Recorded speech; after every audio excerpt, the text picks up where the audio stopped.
Welcome everybody to Funeral Nation episode number 37. I'm Ryan Thogmartin. That is Jeff, the Funeral Commander Harbison. As you can tell, we are not in our normal habitats. Jeff is in Aruba at the beach. I am in Hilton Head Island at the beach, and we're enjoying some vacation time with our families. So we pre-recorded a very special, more transparent, intimate episode for you where you get a deeper look at Jeff and I both and why we started the Funeral Nation web show. So please enjoy this episode. This effing segment was brought to you by Memory Care, powered by AP Laser. Memory Care is a life story etched forever. For more information, visit aplaser.com. So Ryan, here we are once again at Texas Funeral Directors Association doing something live. We've got lots of questions this week about why and how did we start this Funeral Nation? How about let's share that with everybody? Well, Joe, I think you and I talked about doing a web show of some sort 2 years ago. Nothing really ever came to fruition. We talked about it. Nothing happened, and then last year in the fall, came to Columbus. We had dinner. We said if we're going to do this, we got to pull the trigger. And the idea behind Funeral Nation was this wasn't something that we did self-serving. This isn't something where, the main goal was for us to build an audience to boost our brand. The idea behind it was bringing something positive to the funeral profession in a completely different format than what funeral directors are used to.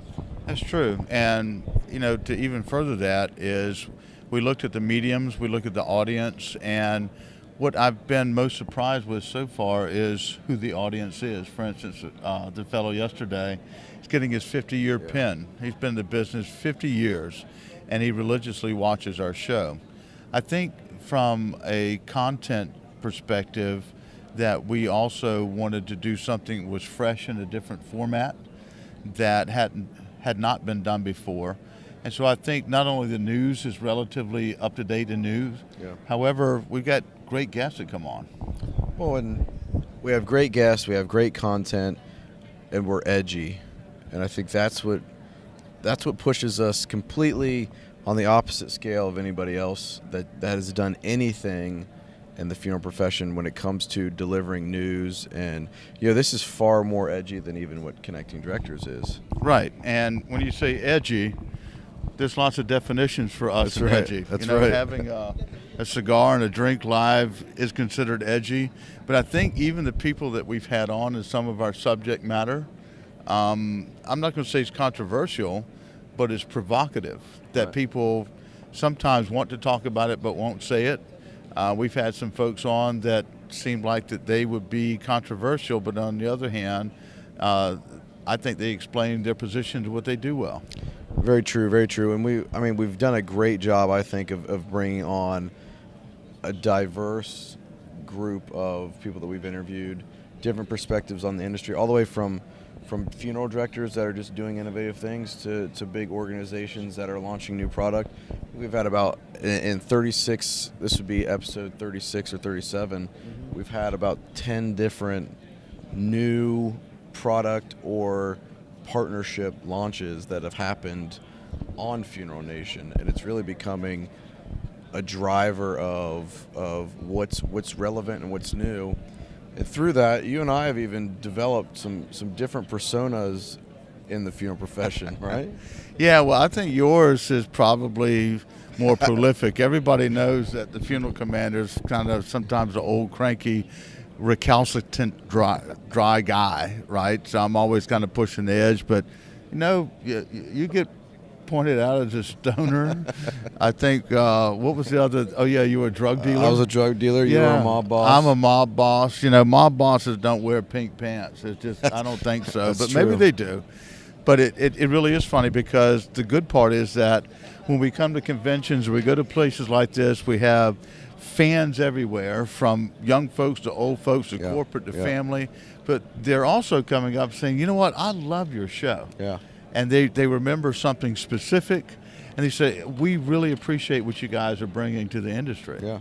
It's been interesting having these conversations. I had a conversation, you and I both had a conversation with a gentleman who said, hey, I turned this on, And when I heard effin', this is the best effin' web show, I immediately turned it off because I'm like, this is going to be garbage. I don't want to listen to this or watch this.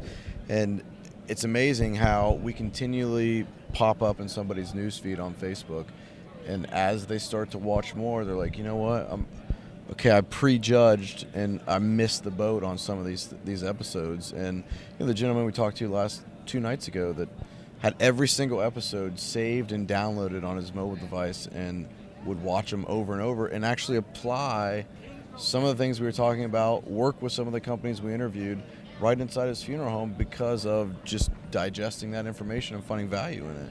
Exactly. We have another that called me, and on Tuesday when we put the show out, he says that they watch different segments sometimes on their staff meeting to cause conversation. What do you guys think about this? And so I look at it as a big blessing. It's been a lot of fun. It's something that we do, and it's harder than people think. My biggest challenge on this show is to find good stories about funeral directors. It's incredibly difficult because I have to dig deep.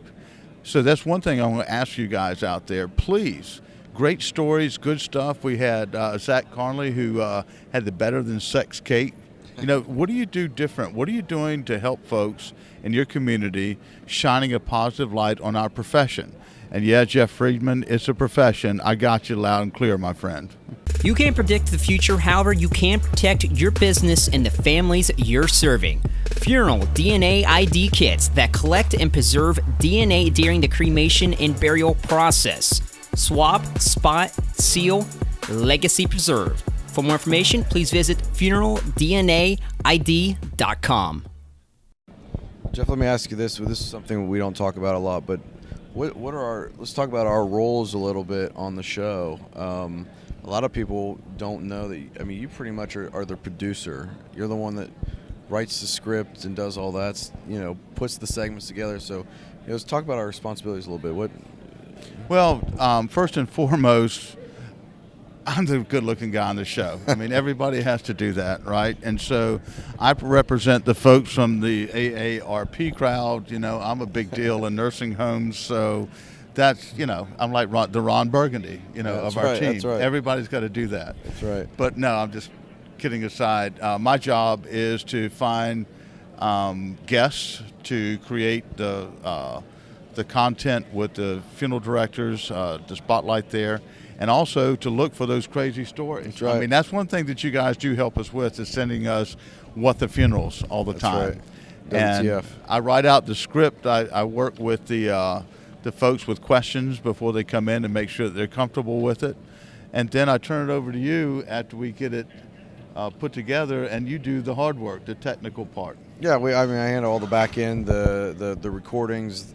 I don't edit the videos. I don't design the backdrops. Right. Speaking of that, come here, young man. Come here. Come on. Come here. So, Oh, well, he just in there. This is Josh. Sit on my knee, Josh. There you go. No, come. There he is.